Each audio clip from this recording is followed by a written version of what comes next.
Assalamualaikum warahmatullahi wabarakatuh. Perkenalkan, kami dari kelompok satu akan menjelaskan tentang materi frekuensi modulation. Sebelumnya, izinkan kami mengenalkan diri lebih dahulu. Perkenalkan, nama saya Muhammad Senali dengan NIM 2410 3140 37. Perkenalkan, nama saya Muhammad Fajar Sodik dengan NIM 2410314062. Perkenalkan, nama saya Muhammad Faris Polri dengan NIM 2410 Saya Andi Putra Ramadan dengan NIM 2410314057. Saya Raditya Iqbal Maulana Silain dengan NIM 2410314063. Sebelumnya, kita akan menjelaskan dulu apa itu frekuensi modulation. Nah, apa itu modulasi sendiri? Modulasi ini adalah sebuah proses menumpahkan sebuah sinyal informasi. Biasanya bisa berupa suara pada sinyal pembawa ataupun carrier. Carrier ini berbentuk gelombang sinus dengan frekuensinya tinggi. Tujuannya adalah supaya informasi dapat ditransmisikan lebih jauh dan lebih efisien. Nah, ada beberapa jenis modulasi. Seperti yang pertama ada amplitude modulation, yang kedua ada frequency modulation, yang ketiga ada phase modulation. Nah, pada kali ini kita akan fokus kepada modulasi frekuensi. Nah, apa itu modulasi frekuensi? Modulasi frekuensi seperti ini adalah teknik modulasi di mana frekuensi sinyal pembawa atau carrier diubah sesuai dengan amplitude sinyal informasi. Modulasi sinyal sementara amplitude sinyal pembawa tetap konstan. Dengan kata lain, informasi dikodekan dalam bentuk penyimpangan frekuensi. Nah, kalau amplitude naik, sinyal informasi atau audio akan naik. Maka frekuensi carrier meningkat. Sedangkan jika amplitude sinyal informasi menurun, maka frekuensi carrier akan menurun juga. Lanjut, di sini ada beberapa jenis sinyal modulasi pada FM. Di sini ada beberapa, yaitu pertama ada sinyal informasi, di mana ini merupakan sinyal asli yang membawa pesan atau yang biasa disebut carrier atau data yang ingin dikirimkan sinyal. Sinyal ini biasanya berupa sinyal audio, misalnya suara manusia, musik, atau data analog lainnya. Biasanya dalam frekuensi rendah. Lalu kedua, sinyal carrier. Sinyal carrier adalah gelombang sinus berfrekuensi tinggi yang digunakan untuk membawa sinyal informasi agar bisa dikirim melalui media transmisi seperti udara, kabel, satelit, dan lain sebagainya. Tanpa carrier, sinyal informasi yang frekuensinya rendah tidak bisa ditransmisikan jauh karena akan mudah teredam dan tidak bisa dipancarkan lewat antena. Lalu ketiga, ini ada sinyal FM, di mana sinyal FM ini adalah hasil dari proses modulasi, di mana frekuensi sinyal carrier diubah-ubah sesuai dengan amplitudo sinyal informasi. Amplitudo sinyal FM tetap konstan, hanya saja frekuensinya saja. Lanjut. Di sini ada persamaan sinyal termodulasi FM. Jadi secara matematis, sinyal termodulasi FM ini dalam bentuk sinusoidal dinyatakan sebagai ST sama dengan AC cos dikali 2pi FCT ditambah beta sin 2pi FMT. Yang dimana ST itu adalah sinyal termodulasi FM, AC-nya carrier amplitudo, FC adalah carrier frekuensi, FM frekuensi modulasi, T adalah waktu, dan beta adalah indeks modulasi FM. Oke, selanjutnya bertemu lagi dengan saya Muhammad Faris Bukhari. Kita akan menjelaskan apa itu bandwidth FM. Bandwidth adalah rentang frekuensi yang digunakan oleh suatu sinyal atau sistem telekomunikasi untuk mentransmisikan data atau informasi. Bandwidth ini menunjukkan seberapa luasnya spektrum frekuensi yang dibutuhkan agar sinyal dapat ditransmisikan tanpa kehilangan informasi yang penting. Seberapa besar sih bandwidth ini? Semakin banyak informasi yang akan dikirim. Namun, butuh lebih banyak ruang di spektrum frekuensi. Pengaturan bandwidth penting agar tidak saling terganggu antar sinyal spektrum frekuensi.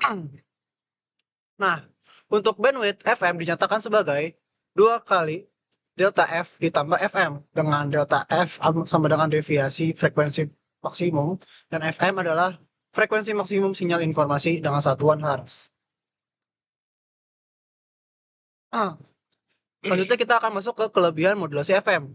Yaitu ada 3. Yang pertama adalah kualitas audio hi-fi atau itu high fidelity, yang dimana bandwidth FM lebih lebar memungkinkan sistem membawa frekuensi audio yang lebih luas sehingga suara terdengar lebih jernih, detail, alami, dan mendekati kualitas aslinya. Yang kedua, tahan terhadap gangguan atau noise. Noise yang lebih sering mempengaruhi amplitudo, sedangkan FM informasi disimpan dengan frekuensi yang lebih stabil. Yang ketiga, amplitudo konstan, efisiensi daya tinggi. Dan memancarkan FM yang tidak perlu menyesuaikan daya secara dinamis karena amplitudo tidak berubah secara cocok untuk pemancar daya tinggi. Selanjutnya ada kekurangan modulasi FM. Ya, mempunyai ketiga kekurangan juga, yaitu membutuhkan bandwidth yang lebih besar. Jadi FM memerlukan pita hingga ratusan kilohertz, jauh lebih besar daripada AM, sehingga membutuhkan lebih banyak ruang di spektrum frekuensi. Yang kedua adalah membutuhkan jangkauan sinyal lebih pendek. Karena FM bekerja pada frekuensi tinggi, propagasi tidak sejauh AM, bersifat line on site. Dia bisa terhalang oleh gunung atau bangunan. Dan yang ketiga adalah perangkat yang lebih kompleks dan mahal. Modulasi FM memerlukan sirkuit pemancar dan penerima yang lebih kompleks dan canggih dibandingkan AM, sehingga biaya yang diperlukan relatif lebih besar. Selanjutnya ada aplikasi dalam modulasi FM. Yang pertama itu ada radio siaran FM, di mana FM ini digunakan karena lebih tahan terhadap noise dibandingkan AM, sehingga suara yang diterima lebih jernih. Yang kedua ada HT atau handy talkie, di mana FM ini digunakan karena lebih handal dalam menjaga kejelasan suara meskipun jaraknya tidak terlalu jauh. Yang ketiga itu ada audio pada TV analog, di mana digunakan alasan penggunaan FM pada audio TV analog ini adalah agar suara tetap jelas, stabil, dan minim gangguan meskipun kualitas gambar bisa menurun. Oke, selanjutnya kita akan memulai untuk simulasi dari modulasi FM ini. Jadi di sini ada beberapa parameter yang digunakan. Di sini ada amplitudo modulasi, frekuensi modulasi, amplitudo carrier, frekuensi carrier, frekuensi deviasi, yaitu selisih FM dengan sinyal carrier saat digabungkan. Lalu ada frekuensi sampling, di mana frekuensi ini kalau di MATLAB itu minimal 2 kali frekuensi carrier. Lalu di sini ada vektor waktu dari 0 sampai 1 detik. Nah, di sini juga ada persamaan yang perlu kita tuliskan. Di sini ada X1 itu sebagai persamaan sinyal informasi dan X2 sebagai persamaan sinyal carrier. Lalu di sini ada Y1 yaitu output dari atau sinyal termodulasi FM. Di sini ada persamaan yang digunakan di MATLAB yaitu FM mode. Ini di sini kita harus memasukkan X1, FC, Fs, dan frekuensi deviasi. Lalu di sini ada fungsi untuk menampilkan gambar, di mana kita membuat subplot, yaitu ada 3 baris dan 1 kolom, di mana untuk sinyal informasi ini ditempatkan di baris pertama. Di sini kita plotkan waktu dan juga sinyal X1, yaitu sinyal informasi. Di sini ada label-labelnya dari X label dan Y label. Lalu ada title, itu information signal. Lalu di sini ada subplot yang kedua, yaitu untuk sinyal pembawa, dia ditempatkan di baris kedua. Yang ditempatkan itu adalah waktu dan juga X2 atau sinyal carrier. Lalu di subplot ketiga, dia ditempatkan di baris ketiga. Dan di plot itu adalah waktu dan Y1 atau sinyal termodulasi FM.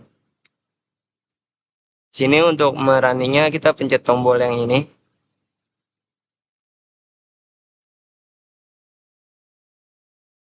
Keluar coba plus. Nah, bisa kita lihat untuk yang gambar di baris ke-1 itu adalah sinyal informasi, di mana untuk X itu adalah waktu dari 0 sampai 1 detik dan Y-nya itu adalah amplitudo dari -1 hingga 1. Nah, lalu di sini di baris keduanya ada carrier signal. Lalu di baris ketiga ada frekuensi modulasi signal atau sinyal termodulasi frekuensi. Nah, di sini bisa kita lihat ketika sinyal informasi itu dia bernilai positif. Nah, pada sinyal termodulasi frekuensinya berubah. Dan bisa kita lihat dari grafiknya di sini seperti lebih rapat ketika sinyal informasinya itu bernilai 1. Nah, jadi modulasi frekuensi itu teknik komunikasi di mana frekuensi sinyal pembawa carrier yang ini diubah-ubah dengan amplitudo sinyal informasi, yaitu yang atas ini. Jadi frekuensi carrier diubah berdasarkan amplitudo dari sinyal informasi. Yang terakhir itu ada kesimpulan, yang dimana modulasi frekuensi atau FM merupakan salah satu teknik modulasi yang paling banyak digunakan dalam bidang telekomunikasi, khususnya untuk transmisi suara dan musik dengan kualitas tinggi. Prinsip dasar dari modulasi frekuensi adalah mengubah frekuensi sinyal atau pembawa atau carrier sesuai dengan perubahan amplitudo sinyal dan amplitudo sinyal informasi. Sementara amplitudo pembawa tetap konstan. Dengan metode ini, informasi dapat dikirimkan dengan lebih jernih dan stabil dibandingkan modulasi amplitudo atau AM. Terutama karena modulasi frekuensi lebih tahan terhadap gangguan noise yang biasanya mempengaruhi amplitudo. Keunggulan utama FM antara lain adalah kualitas audio yang tinggi, ketahanan terhadap gangguan, serta efisiensi daya pada pemancar. Hal ini menjadikan FM atau modulasi frekuensi sangat cocok untuk radio siaran, komunikasi jarak pendek seperti HT atau handy-talkie, serta sistem audio dan televisi analog. Namun, frekuensi modulasi ini juga memiliki beberapa keterbatasan, yaitu membutuhkan bandwidth yang lebih besar, yang lebih lebar, jangkauan sinyal yang lebih pendek karena sifat propagasi frekuensi tinggi yang terbatas, serta perangkat pemancar dan penerima yang lebih kompleks dan mahal. Dalam konteks perkembangan teknologi, frekuensi modulasi tetap menjadi pilihan utama dalam aplikasi komunikasi audio karena kemampuannya menjaga kejernihan suara dan minimalisasi gangguan. Meskipun penggunaannya harus diimbangi dengan manajemen spektrum yang baik, kesimpulannya, frekuensi modulasi adalah teknik modulasi yang unggul untuk kualitas audio, meski harus mengorbankan efisiensi spektrum dan biaya perangkat. Sekian presentasi dari kelompok kami terkait modulasi FM dan terkait simulasinya juga. Jika ada kesalahan atau kekurangan mohon dimaafkan. Wassalamualaikum warahmatullahi wabarakatuh.